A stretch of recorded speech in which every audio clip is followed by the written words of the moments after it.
La nature est-elle accueillante?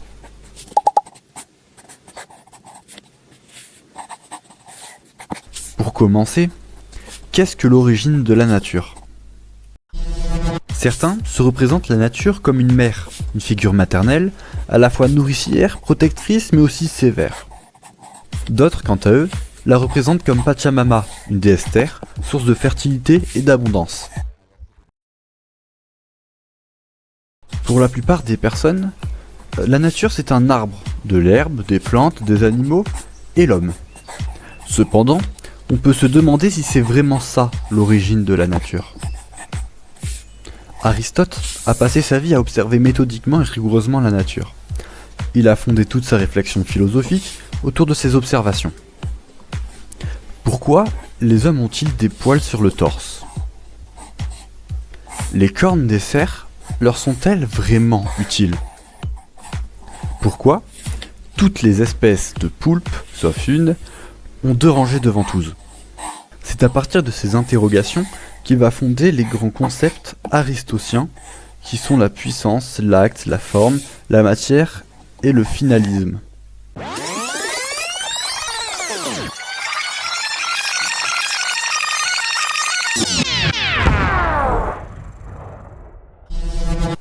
La nature est un endroit sauvage.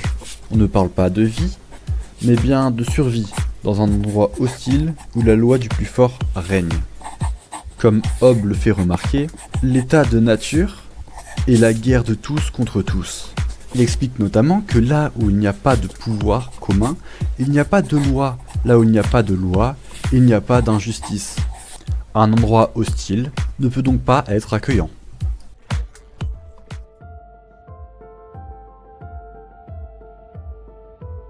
L'homme a dit transformer la nature pour pouvoir y survivre.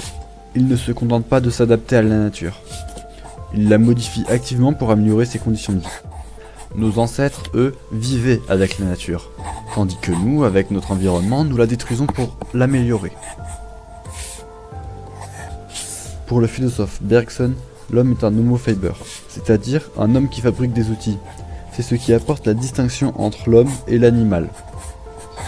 Intelligence, langage, capacité à créer des techniques pour agir sur la nature. Et c'est justement cette capacité qui nous permet de progresser, de mieux se nourrir, se soigner et se protéger du danger, et donc de rendre la nature plus accueillante.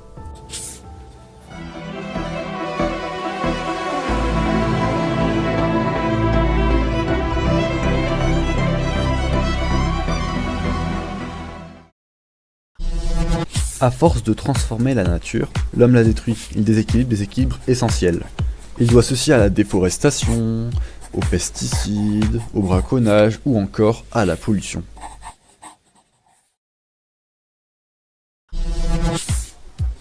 Selon Rousseau, l'homme force une terre à nourrir les fruits d'un autre, un arbre à porter les fruits d'un autre, il mêle et confond les climats et les saisons, il bouleverse tout. Alors parlons de mystère. Pensez à notre vie dans la nature, à notre contact quotidien avec la matière, les rochers, les arbres, le vent sur nos joues, la terre ferme, le monde réel, le bon sens, le contact.